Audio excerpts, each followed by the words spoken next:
বিগত জুলাই আন্দোলনে শহীদ হয়েছে, বিগত 17 বছর ত্যাগ স্বীকার। যুব দলের মিছিল শুরু হয়, শেষ দেখা যায় না। আমরা দীর্ঘ 17 বছর লড়াই করেছি, সংগ্রাম করেছি, শেষ পর্যন্ত 5 আগস্ট বিদায় নিতে সক্ষম হয়েছে। 5 আগস্টের পর নতুন বাংলাদেশ গড়ার জন্য,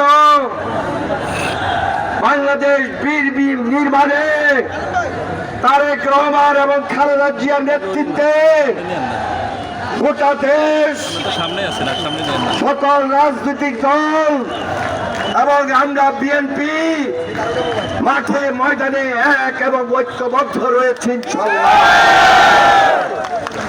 অত্যন্ত দুঃখের বিষয়, গতকালকে গোপালগঞ্জে যে ন্যাক্কারজনক ঘটনা ঘটেছে,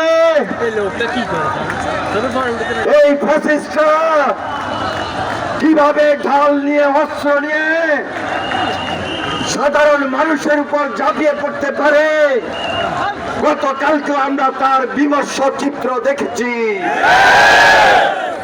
আমি প্রশাসনকে, সরকারের প্রতি উদাত্ত আহ্বান জানাই, অবিলম্বে গোপালগঞ্জে অপকর্মের সঙ্গে যে সকল ফ্যাসিস্ট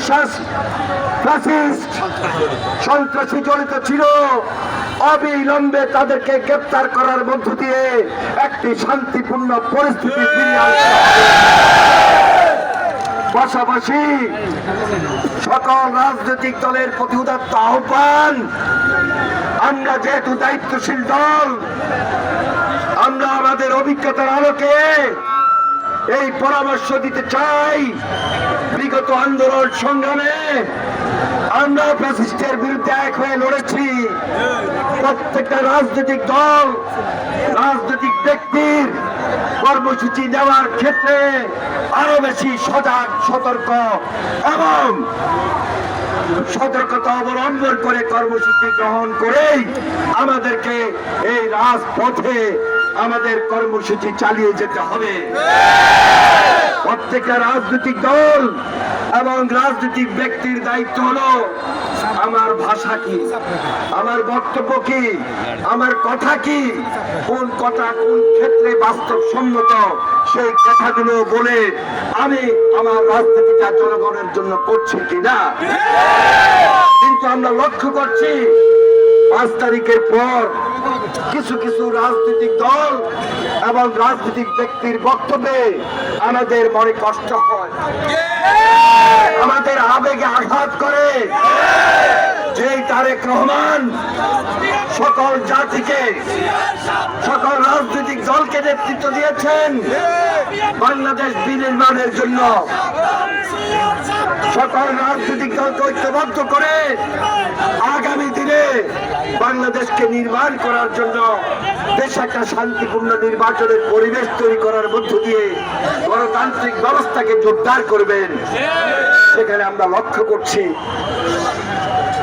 তারেক রহমানকে নিয়ে যে আপত্তিকর, অরুচিকর স্লোগান দিয়েছে, এটা আমরা তাদের কাছে আশা করি নাই। বাংলাদেশের রাজনীতিতে 5 তারিখের পর স্বাভাবিক কারণেই একটা গুণগত পরিবর্তন মানুষ আশা করে, প্রত্যাশা করে। সেই প্রত্যাশা অনুযায়ী আমি সেই সকল রাজনৈতিক দলের কাছে আহ্বান জানাবো, এখনো সময় আছে, সুযোগ আছে।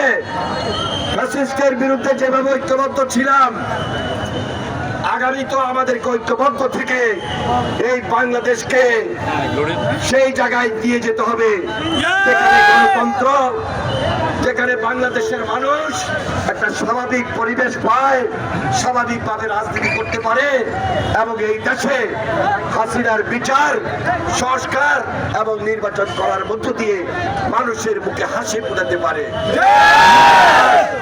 আমরা বিএনপি দেশনেত্রী বেগম খালেদা জিয়ার নেতৃত্বে সেই আন্দোলন শিখেছি, সেই রাজনীতি শিখেছি। আমার নেতৃত্বে আগামী দিনে আমরা সেই রাজনীতি করে মানুষের পাশে থাকবো, মানুষের পাশে দাঁড়াবো। আজকে এখানে যারা উপস্থিত হয়ে